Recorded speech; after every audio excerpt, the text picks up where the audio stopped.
When the girls were escorted into the band's hotel room, they were surprised to find that the Beatles had just as many questions as they did for them. Dallas, Texas was a place that fascinated and frightened them. Yolanda said, "They were asking us what it looked like outside. They envisioned Texas to have a prairie and cacti and horses. And we were like, no, there's a freeway out there. There are cars. There are a lot of people that would love to get to you." We were trying to explain that that was the Old West. John took a particular interest in the Kennedy assassination, which had happened in Dallas less than a year earlier. Stephanie would go on to write that his paranoia over gun violence would haunt her after he himself was shot and killed in 1980. At one point, Paul McCartney asked Stephanie if she and Yolanda were pals. She told him no, because in Texas at the time, pal, P-A-L, was slang for a personal ass licker. John apparently laughed at this and said, "She's got you there, Polly." Stephanie used hotel stationery to collect the band's autographs and insisted that Brian Epstein sign as well. He was her favorite Beatle in that moment because he'd arranged the meeting.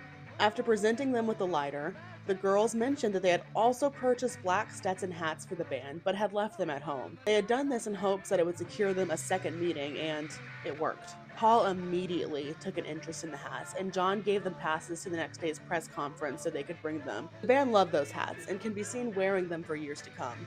One historian told me that he's pretty sure George is wearing one of those hats on the back cover of Rubber Soul, but that's pretty hard to verify. Interesting if true, though. 2 years later, the girls flew out to LA to see the Beatles again and were dead set on getting another meeting. Yolanda says, "We didn't know what else to do except bring our pictures that we had with them, go to Dick Clark Productions off of Wilshire Boulevard, and basically go on a cold call.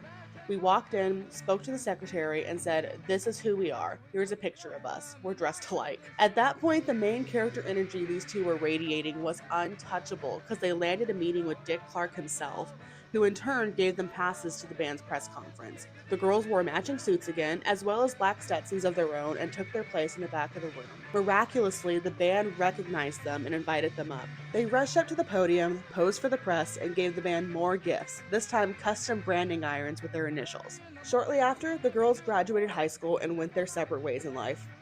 I wasn't able to get a hold of Stephanie for the story, but Yolanda assured me that they've kept in touch. After our phone call ended, she called me back 5 minutes later to tell me she forgot to mention that it's her dream to meet Paul or Ringo again, and thanked them for the friendship they extended her when she was a teenager. She was saying it like I, as a member of the media, could do something about that. Unfortunately, I really can't. I don't know Paul or Ringo, and I don't have that kind of pull at a local paper, but I can put her story and her wish out there in this capacity and hope for the best.